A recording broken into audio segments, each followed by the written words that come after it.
AI will impact every single facet of your entire life. And if somebody had told you that social media will sweep across the world like it does, if you really truly understood that, you could have taken advantage of that. So you have a chance right now, a second chance to be able to start over and say, if I was back in 2010, a YouTube channel, would you do it? And the answer is yes. Then you should not pass up anything that's going to help you here in the AI age, because we really are getting into the AI age. And arguably, this AI technology will be more impact than internet ever has. So think about that. How much impact people have had on the internet, period. Everything we do revolves around being online.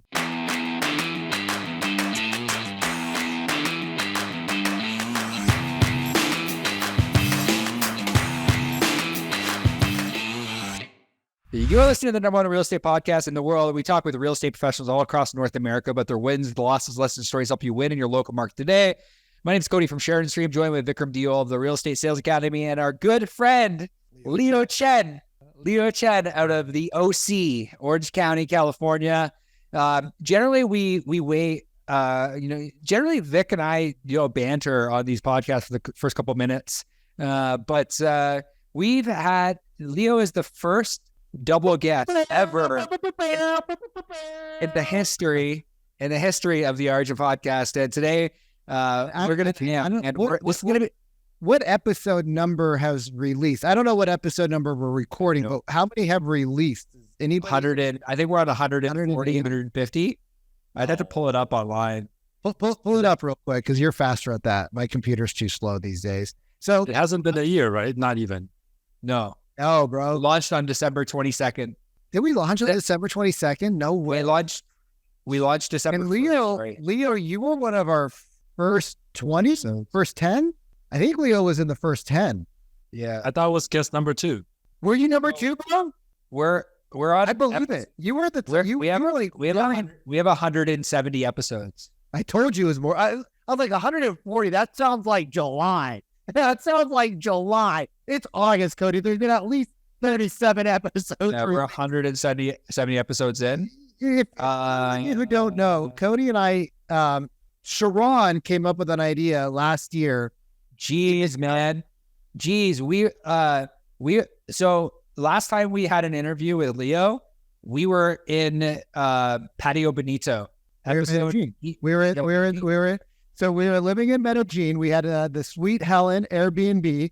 And right after our interview with Leo, our Airbnb host was cooking us up food. He became like our personal chef for the week. And he bought like lobster tails. I was like, bro, how did you spend $400 in Colombia on groceries? And then I opened up the freezer. There's lobster tails, there's scallops, there's like premium steaks and everything. And then I was like, he's like, bro, have you looked at the fridge? I'm like, no, I just looked at your bill. He's like, open the freezer. I opened it up. I was like, yo, Cody, give me $200. He's like, what? For what? Like $200 for what? Really? For like, we lived in Cartagena for like a month and we didn't spend $200 on groceries. I'm like, come here, bro. We opened up the fridge and I was like, dude, we are living like kings here for $400 for a month of food or whatever it was. It was awesome. It's like they made like ceviche and steaks and like it was crazy. I forgot about this. Oh, dude. He was a really cool dude. And then I ended up going and hanging out with his sister and her boyfriend and a bunch of her really cool friends. I went to like this, it was actually Festival of Flares, same weekend. That's this weekend. Yeah, I know. Oh my God. It's same weekend. Has it been a year? Yeah, bro. It's been a year since, because we launched the remember we launched the podcast in December, but we recorded that a year. This is around the same time last year we did the podcast together with Leo. Oh my dude, Leo, this is even more special now. Anniversary, baby. This is like it literally is like the 1-year anniversary from when we recorded our first batch of podcasts, dude. Totally. That's so we didn't launch them until December, but yeah, we recorded because I was so scared that we weren't gonna have enough content to batch. And you're like, nah, Vic, we got it. I'm like, dude. I've tried to do a weekly podcast. This is hard work. Yeah, wow. You guys, quick little story. So you guys know I have a podcast right now. Wisdom Club podcast. It's a weekly show, not a daily show like you guys. But But prior to the Wisdom Club podcast, I did a podcast that was the pre-Wisdom Club podcast. And I was doing COVID, and Sharon and Steve were sat us down and say, hey, this virus going around. Don't worry, put your head down. Everybody's online. Everybody's at home. Send emails, call them, text them, tell them how, ask them how they are, and just be compassionate. And then that'll be your business, going forward, because everybody's stuck at home. We don't know what's going to happen. So do your thing. So we did. And I was like, I always wanted to do a podcast and sitting at home doing nothing. So put together the Zoom, the calendars and stuff like that. And I was like, oh, I really love Joe Rogan, how he does it. And he was back then, he was doing it one a day, every day, Monday through Friday. Crazy. So I was like, and there were like 3-hour, sessions, right? So I was like, I'm gonna do that because that seems to work, right? So I started scheduling everybody, 2 weeks out. Everybody's lined up from Monday through Friday, 2 weeks out. I did it for 3 months. I had 65 plus episodes, right? I didn't do any syndication or nothing. They were just recorded. I think I put them on my YouTube, and they're probably still there. So I understand the Monday through Friday deal, or the 5 episodes a week. You guys are like, but you guys are going back to back to back, and then batch them out. But that's still like, you still have to do the work, right? Yeah, I started a podcast during COVID too. It was called Be Real with Vikram Diol, and I interviewed I think 75, 80 pretty awesome guests. And then it was crazy because I was like, man, that's a lot of bandwidth. And then right as I was getting ready to stop that one, Sharon's like, you guys should do a 7-day-a-week podcast. And I was like, no, Sharon, we shouldn't. That sounds like a hell idea. 7 days a week. I'm like, yeah, like let's like compromise and let's do 5 days a week. But if you remember back to this, Vic, like when we first started, like you and I were very gung-ho about the 7 days. And then our team is like, yo, 7 days a week. I'm like, yeah, we can do it. 7 days a week. We got this. Yeah. And we've been doing 5 days a week for the last. And I just shut down my podcast. And I remember Ray saying, she's like, Vic, are you for reals? She's like, we struggled on one. I'm like, Cody's team's doing all the work. I'm just showing up to be the fucking guest. And he's like, are you sure he's okay with that? Like, I was like, I already was straight up. I'm like, we ain't got the bandwidth to do it. Like, we'll help get guests. We'll help with editing. I'm like, but we don't got the bandwidth to output. And, like your team has really worked a lot with my team, and my team's worked a lot with your team, and they just take care of it. Like we don't know who does what for editing anymore. Like we're not part of any of that. We don't know who's posting the stuff anymore. I'm like, you guys just figure it out. Cody and I are already spending 20% of our week, because Fridays from 12 to 5, 12 to 6, we block our calendars to batch content, which is why like some Fridays I'm not on a call because my team will schedule an appointment or there'll be an emergency.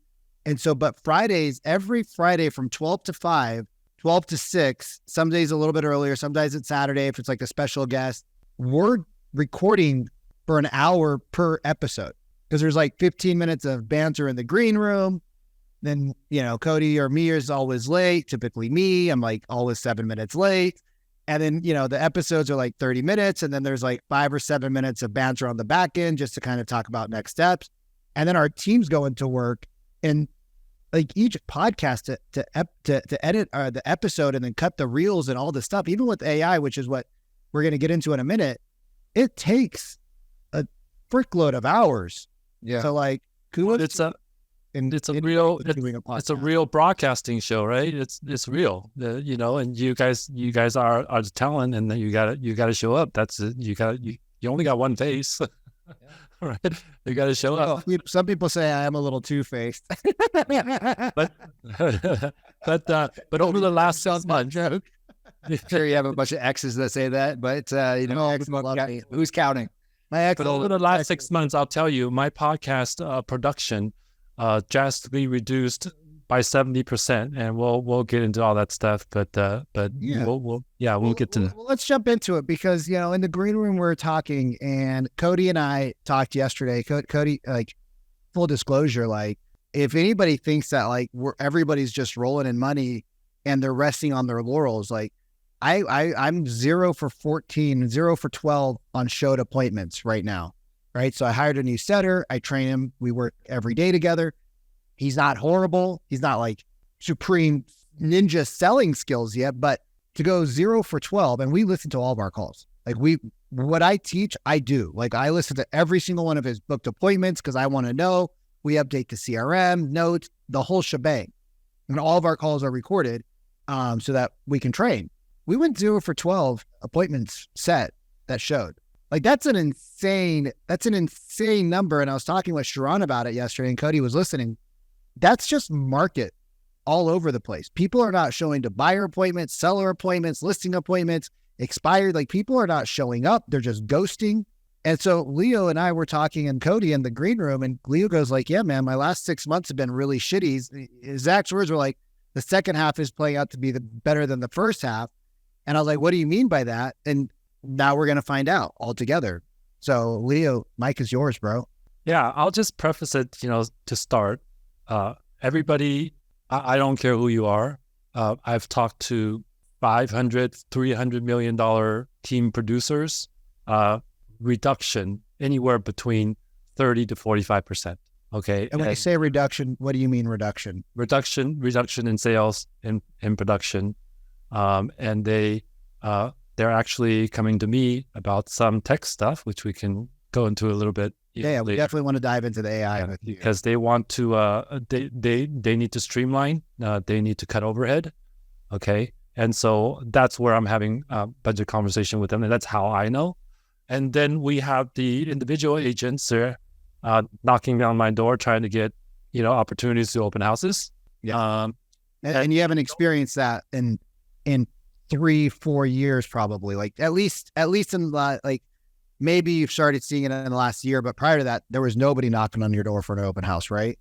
No, there was plenty of inventory, and people had stuff to do. And I that's what I mean. It's a domino effect, right? When we have, think about it. If I go back a little bit, interest rates rising, inventory reducing, people have less work, have less, clients. I'll tell you myself, okay, going from say 15 to 20 buyers that I'm working with, and like you, 0 for 14, 0 for 15, whatever that number is. Everybody's saying interest rates are too high. We're going to wait. There's forecasts saying that something might crash. And then we want to, get that opportunity to do that. So everybody put a pause on it and literally calls back to back to back and say, people I've worked with for a month, people I work with for 4 months, people I work with for 7 months, helping to guide them and get them into position to buying and stuff like that. All said the same thing. The next wave is like, we're going to rent. Like, okay, great. Where are you going to rent? Now, all the buyers became renters. Well, guess what happens to the available rent inventory, right? And so now everybody's fighting for that. I can't speak for other states, other cities, other counties, but I'll tell you in Orange County, huge demand on rent. And I know we're hearing stuff about prices coming down, across the country on the purchase, prices coming down on the rent. I tell you, in Orange County, this has not happened. It's still continued to go up. I don't know. In the markets where my clients are at, Central California, I don't know if any markets across. Yeah, any market. Oregon, Miami, even in Canada, I don't know any market. Yeah, I mean, my friends and other, like we interview 30 agents a month almost now. And these are all, like you were talking about, Leo, these are all 6, 7, 8, almost 8-figure agents, right? These are massive companies. And obviously ours are somewhat cherry picked. So we're talking to people that Sharon recommends or people that, been referred that are, so we're getting like cherry picked agents that are doing well. But majority of the agents right now are down, like most markets are down 20 to 30%. They're down 50 to 80%. So they're like, it's interesting. And Sharon and I were talking about this. I think Cody, you're on the call too. When the market goes up and an agent, let's say the market goes up 100%, an agent sees a 25, 30% uptick in their business. They're super happy. They're like, oh, we're doing great. We're the best agent in the world. Well, they didn't have the infrastructure, the skills. They didn't have the lead flow. They didn't have the back end setup. They don't have the sales skills set up, right? They didn't have their operations. And so when the market falls 30, they fall 60, 70, 80. It's the exact opposite. It's a snowball effect, and that goes across every aspect that we're talking about, right? Mhm. And then, yes, you need all the skills, you need all the infrastructure and all that stuff. You think about this other side of it, also your network and who knows you and who you know, right? That kicks in. You think like, hey, if you're a seller, for example, you're one of whatever, 20, where it used to be you're one of, you know, many more, right? And you have more realtors and more people and more friends and family telling you, oh, I got a realtor for you, I got somebody for you. Hey, every which way there, where you've maybe been approached, from 2 or 3 realtors before when you're thinking to sell, now you're being approached by like 8 or 9, right? And so now what happens? Well, they don't know what to do, right? And they're like, well, I need to sell. I don't know who to pick, and I'll just go with the people that I know. So Right. that's where you come in. If you did well with the clients and your past clients and your friends and your spheres, right? That business starts kicking in because why would I as a seller go find somebody, say on Zillow or from Yelp or whatever, if I already have my close friends or people who are recommending me something? That's the first step. And once I get the realtor that I want, I'm not searching for a realtor anymore. There's a book that I was listening to on Audible, and they're talking about what happens when people go out into like, you get these cruise ships that drop off thousands of people into a marketplace for a short period of time. Well, these tourists go in, they walk into all the fancy shops and all the jewelry stores and all the crap, right? And when there's so much information and there's so little time and there's so much like not pressure per se, but there's pressure because of time. We can't return it. We want to make the best decision. The people will look at the price tag first. And what happened was in this particular story, the clerk told the assistant, right, the employee, hey, go mark these as $100, go mark these as $10. And so what happened is they sold the $10 trinkets for $100. And then the ones that were marked at $10, nobody bought because they're like, we're going on vacation. We're going to buy our, daughter a nice present. So they bought her the $10 trinkets. And what they realized is that, and when they started to study it, it was that when there's so many choices and it's so difficult, people then go to price, right? So when everything looks the same in the store, they just look at the price like, oh, this is $100. This must be the better item. And they'll just buy that. They don't know what it actually is. Like, how many people actually do any research on the stuff they buy? They don't, because it's so many choices that it's decision overwhelm. So they make the decision based off of what they understand, which is dollars. I think when you start talking fast, the Wi-Fi can't keep up with you. Yeah, the Wi-Fi can't keep up with like Vikram's energy. About like $10 trinkets. But you guys, you understand what I'm saying is that in the real estate world, because everybody says the same thing, right? All agents are trained the same way, say the same. Oh, we have the 97-point marketing plan. We do 300 listings. We put your home on 300 websites. We put it on Instagram. Because we all say the same thing, you become a commodity to the seller, and then they say, okay, well now since everybody's the same, we want the cheapest price. Yeah, and that's why we get. So it's the exact opposite, because you become a commodity.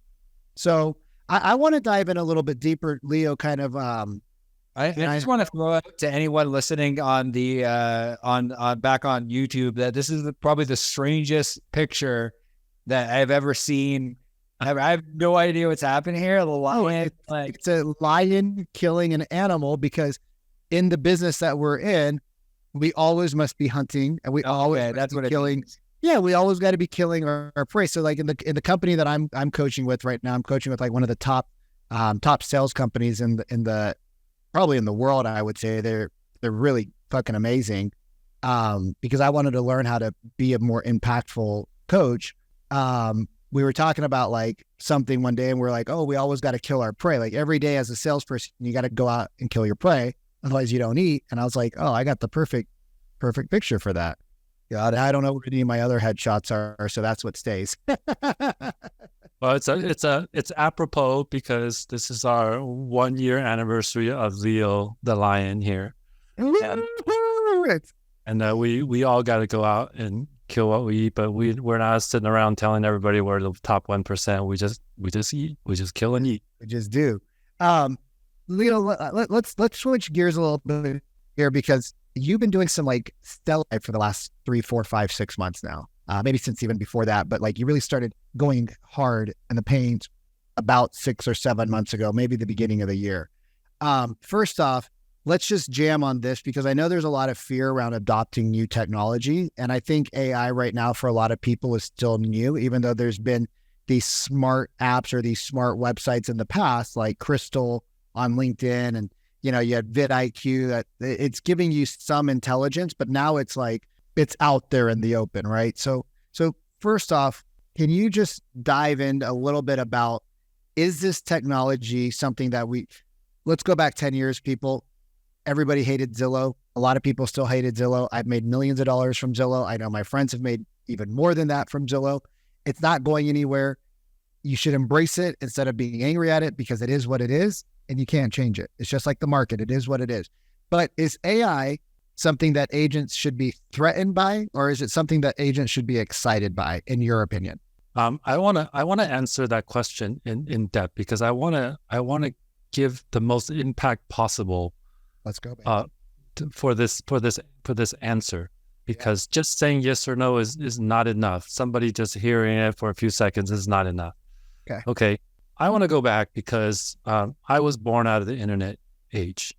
Right. And the reason I'm in this position to be able to even speak to you, because I pull all my knowledge from the 18 plus years I had, you know, in technology. That was my previous career prior to going into real estate. And I done everything and anything in tech, but of course, everything in tech moves at lightning speed. We got new things coming up every day.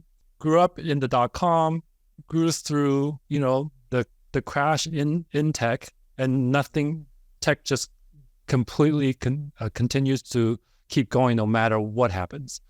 Now we have Bitcoin, we have, you know, all that stuff, right? Now it's not much for you.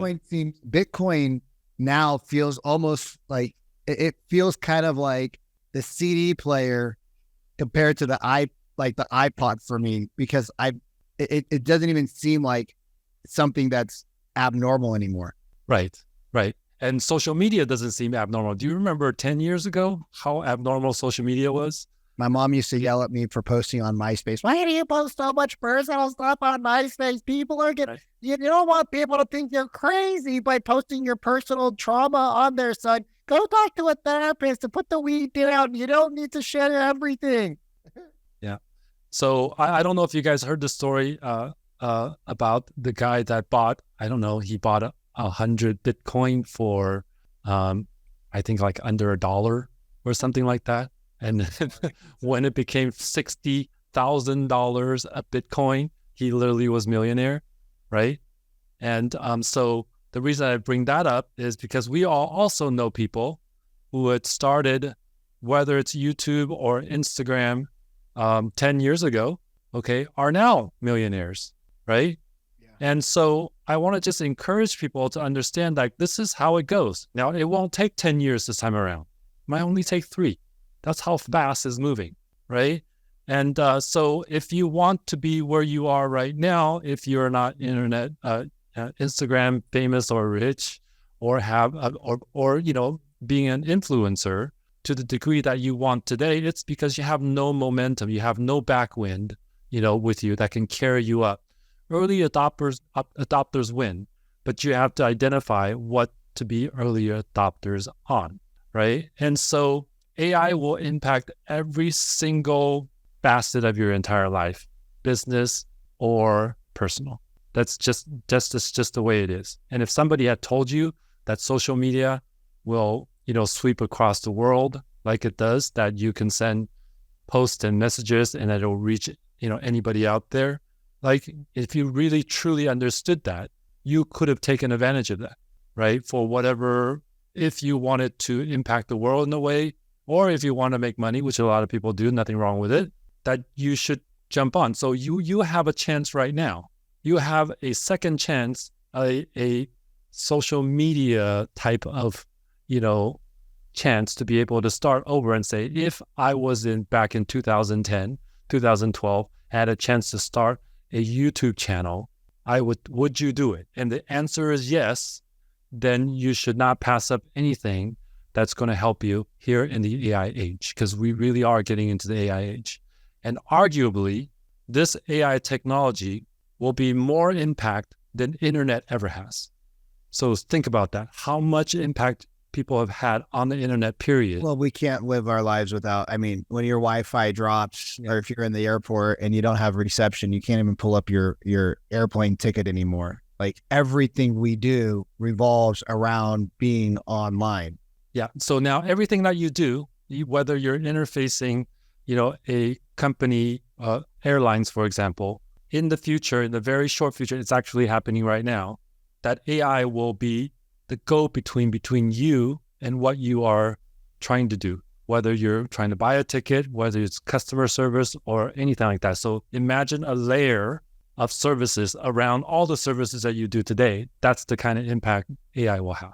So talking to real estate agents, go ahead. How do you differentiate, between automation and AI, and because I think generally the savvy real estate agent understands, okay, I need to automate my business. Brendan Burchard talks about this consistently. He says, automate, delegate, remove. The savvy agent, which is, the team leads understand they need automation in their business, but how do you differentiate automation and what AI is doing today? It's automation on steroids, because you can automate. And if you want, I'll just put it in more traditional terms. If you want to automate, you're going to say, okay, I got to do my logic tree. Here's my, just like a GPS, you got to say, okay, this is my destination. And then it'll say, go here, take a right, detailed instructions. And if you want to automate any part of your business prior to AI, you had to, if you guys have ever used ManyChat for Instagram ActiveCampaign, you have to create the automation. You have to say, okay, when this happens, do this. When that happens, do that. Instead, you tell AI, this is my goal, figure it out. And it'll put all those steps in between. And it could be 10 steps, could be 1,000 steps, right? So now it's taken all the time out of you setting up that automation. So I've been playing with more AI recently, and because it I don't love writing emails, because I put a lot of effort into each email. And then when I don't get a lot of response, I get really, really sad. And so I've been putting in my thoughts into AI, and I've been just sending out the emails. And Sharon doesn't read everything, but he reads a lot of our stuff. And he'll be like, yo, bro, that was a great email. And I just laugh. I'm like, ChatGPT. But I'm learning more now. I'm self-teaching myself, kind of like how AI self-teaches. I'm teaching myself how to give it instructions, right? It's called prompting in the AI world.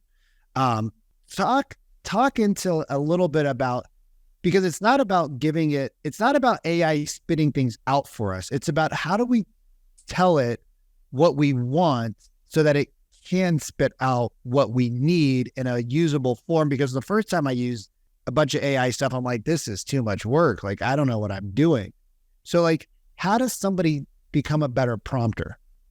Great question, because there's literally thousands of posts and videos talking about, oh, you got to be a great prompter. I'm going to show you the top 3 prompts.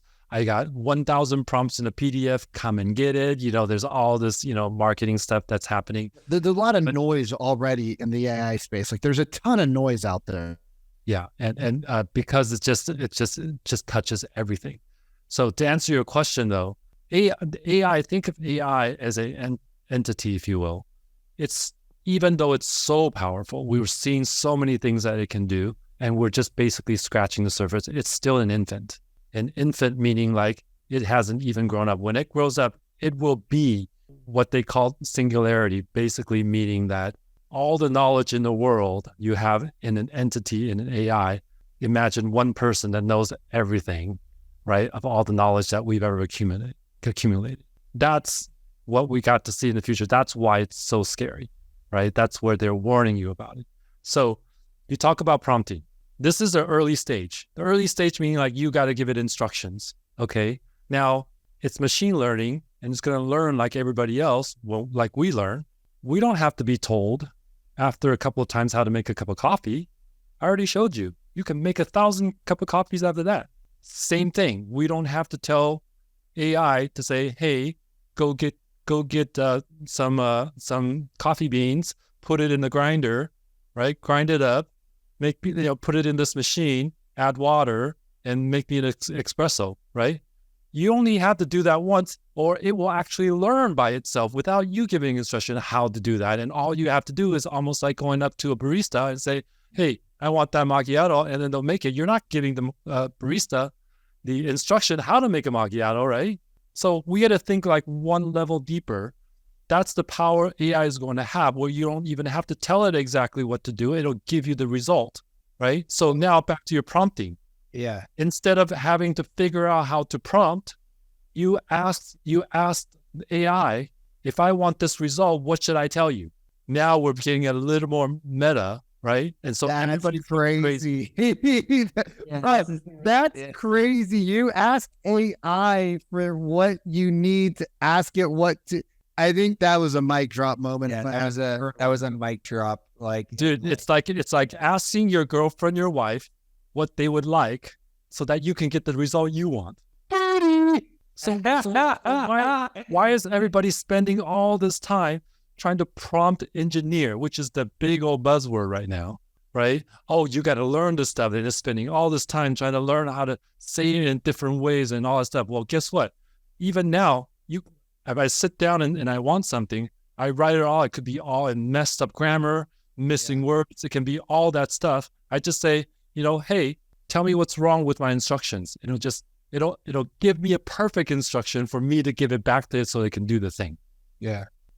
It's so funny that you say that about like the outcome, because like I've been thinking a lot about this even from a business perspective. It's like, what is the outcome we are looking for? And I think like we've heard I think Gary Vee said it before, like reverse engineer. It's like, what's the outcome you're looking for? Like, I want to make $1 million. It's like, well, what do I need to do in order to break that down? I need to make, $83,000 a month. Okay, let's break it down even further. Okay, I need to make X amount of dollars a day. Okay, what do I need to do every hour? Like, what are the things that agents, like how like thinking about outcome? I'm an agent out there. I want to make $500,000 GCI. How can AI help me make my dreams a reality? That's right. So we will stop spending time on figuring out what the instructions are and start spending more time figuring out what the outcome that we want. Okay. And if there's any resources and things that require for that outcome, sure, we got to provide it. But if we don't even know what's needed for that outcome, which AI can give us, something else much smarter than us, it's smarter, if you gathered, say, 10,000 people, right, and use all their knowledge and all their experience and everything that they know, and then you can talk to it as one entity, right? And some of them might be scientists, some of them might be business people, some of them might be lawyers, right? And you can ask whatever question to get your outcome. That's the power, right? And so if we kind of spin this around to real estate, our jobs is going to change, right? Because our whole job is giving, advice based on our knowledge and experience on how a home is being valued and being sold and the process around it. Well, AI can almost do all three of those things. Okay, when I say almost, it means like, yes, AI can write those emails, but now you have to figure out how it's going to, you have to give it instructions to how it write it in your voice and in your intention, and does it get the result that you want? So now our mindset about what our job actually is in the world is going to change, right? And so ideas are important. What we are looking to accomplish is important. Let the AI do its thing. And when it gets better and better and better, it will. Right now, everybody's looking at these AI images on Midjourney, on, all these other platforms when you do a text to image type of thing, a text to video, to be able to generate these things. They look at it and go, it looks crappy. It looks not right. Oh, the nose isn't right, or the hand isn't right. Well, we all experienced that in the early days of internet, right? Yeah. Like this page doesn't look good. This font is not so good. Like we can't put it in the right, format. Like, that's stupid. Internet sucks. I think that'll never take off. Right. That'll never take off. Right. Ever want a DVD player in their house? Like, I love my VHS tapes. Yeah. So that's the moment that we're in now. So when you look at things, you got to look at things of the possibility and not what it can do right now, because what it can do right now will continue to improve every single second that goes by. As we get closer to wrapping up, Mr. Leo Chen, what are some tools, or what are some AI tools that, like let's start with the beginner level agent. Like actually screw that. What's a foundational tool that you believe every real estate agent should have in their toolbox? They definitely need ChatGPT. I'll tell you, most people in the know are all using ChatGPT, not just to write a listing description. There is so much more power that you can use with it. Like what? Right? Writing email, you mentioned. Yeah, love it. But help you, but go beyond that. Don't just say, oh, I need ChatGPT because I want to write an email right now. Go beyond that, meaning like this month, here's my goal. My goal is to reach all of these clients that I have, okay? And I want to tell them about this and this and this. And I want you to create a sequence of emails that's going to help me achieve that goal, right? Give it those details. And you can even ask it, hey, should I write send it out once a day, twice a day, or 3 times a week? What's the frequency? It's going to give me the result. Forget about you trying to figure out what that entire formula is. Right. Just ask it. Okay. So now it's going to build a plan for you. It's going to build the content for you. Okay. Can it order here?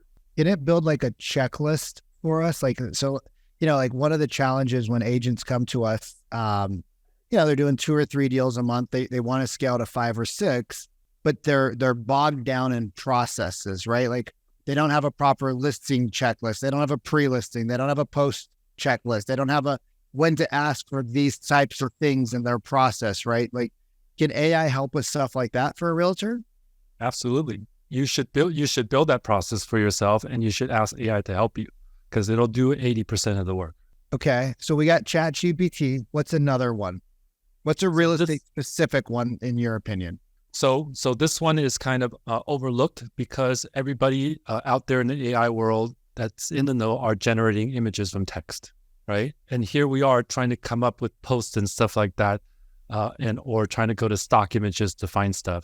Just use a text to image generator such as Midjourney. I like Leonardo AI because it's free and you can get more images, and actually did a really great job on upgrading the last version. It's gotten very, very good.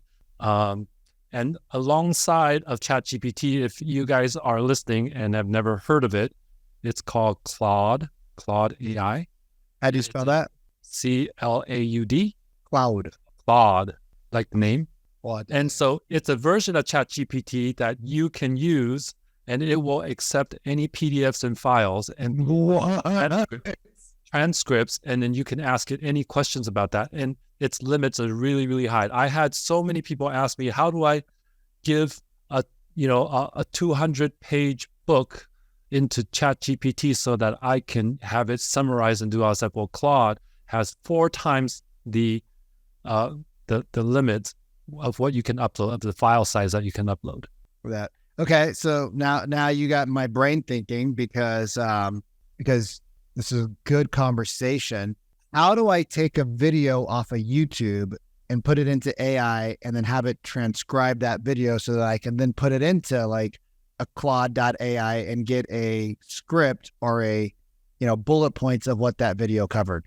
I'm so glad you asked. Oh yeah. We're writing, dude. I don't care. Like, I know we're over time, but I'm like, Cody, how we doing on time? He's like, I was like 10 more. He's like, yeah. What do we got? What do we got? All right. One of my favorites, because it was so easy to use, and it's actually more powerful than just for YouTube, but it can definitely do all this stuff in YouTube. I use it myself to generate all the show notes for my podcast.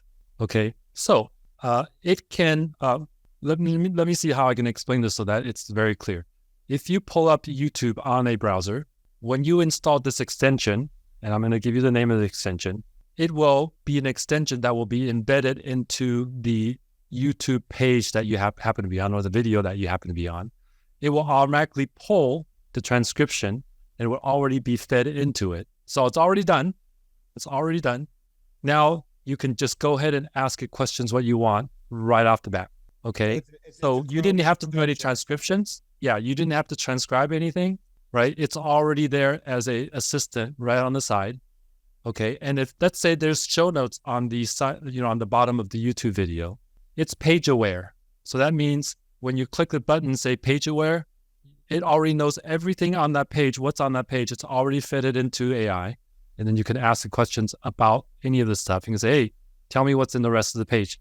Tell me the biggest highlights in that page. Make me a checklist, and it'll make the checklist. Okay, before you give us the name, because the minute you guys get that name, you're all stopping your car, pulling over and installing that on your thing. There are a couple of cool things. You can actually take ChatGPT and you can download an app and you can have it on your home screen. So I have ChatGPT on my home screen and I'm retraining myself to ask that question instead of asking like Google. So that's something cool. It's also on my Mac. It's in my dock. So I just click it. I don't remember how I saved it. But anyways, they're there. So those are some cool things if you're just starting to play around with it. And anytime you're about to ask like any type of question, you guys, like just go to ChatGPT, just go to the AI and get in the habit of asking questions. Like you could literally be like, one of my clients, like Heidi, she put in there one of our first calls like 4 or 5 months ago, she put in there ideas for a 10-year-old birthday party or whatever.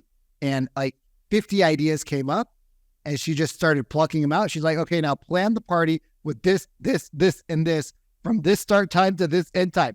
Dude, it put up everything for her. She's like, okay, now who would I call to get one of these? Like, what would I search in Google to find like this type of company?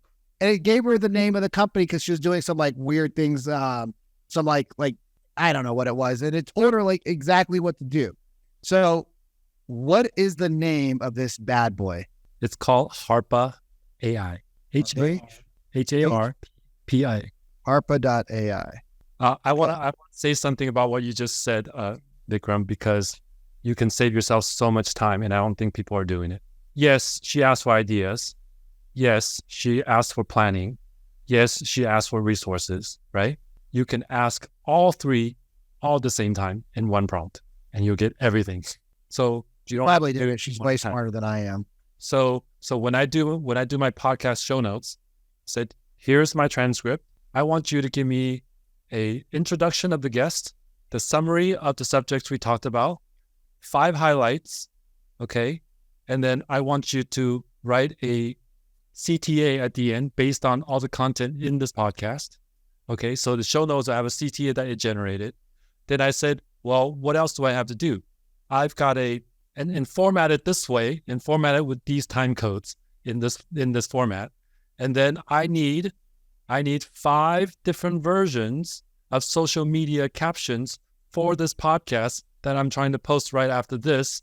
And I need all those captions, and I'll write it in one paragraph, and it spits out everything. And I'll say, do this for my next 10 podcasts I already recorded. So then it'll spit out all those things. And then now you can hand it over to the VA, and they have all the content they need to be able to promote that podcast. Which, just for our editors, not for me. I mean, I was paying attention. Completely paying attention. Was that Claude.ai or are you doing that on Harpa.ai? Harpa.ai, but Claude will do it too. So, okay. So just so that, just for like Andy and Paul's sake, right? Not Cody, not for us. We get it. But like Andy and Pedro and Paul, let's just say they are trying to use this, right? So they have the video from us, but it's not yet uploaded on YouTube. Should they upload it on YouTube private first, or do they just upload it into Harpa? Because we don't have the transcription yet, though. Right. Don't have to. I'll tell you what I do. Okay. You can do I'm just going to write it down to help the team save some time. Yeah, of course. So I started using Descript. It's a video editor that is one of the best AI video editors, where when the video's loaded, it will automatically transcribe. And then if you just delete the words and stuff like that, it'll automatically edit out the words in the video. So that's its claim to fame, is that AI technology that they use to be able to edit. Instead of doing timelines and stuff, you just take out the words and it'll automatically take out those parts of video because you took out the transcript, the words in the transcript. So that's number one. So I would feed it in there. I would tell it exactly how to export everything. Now, when I feed it now, I already have that transcript. I'll have it export out my video, which I may need to do some trimming, export out the full transcript, okay, in the format that I want with all the timestamps so that AI can read that and read the timestamps. Then we take that and we put it into Harpa or Claude, okay, and then we'll generate all the content from there. So I've done nothing. Yeah. All I did was drag the file in, transcribed everything. I click export. It already has my presets with the format I want to export in. I grab that, stick it in Harpa, and there's all my content that goes into show notes, goes into social media captions. And if you want to go beyond that, we may be able to tell other AI to generate the images based on that content. Yeah. Fire, bro.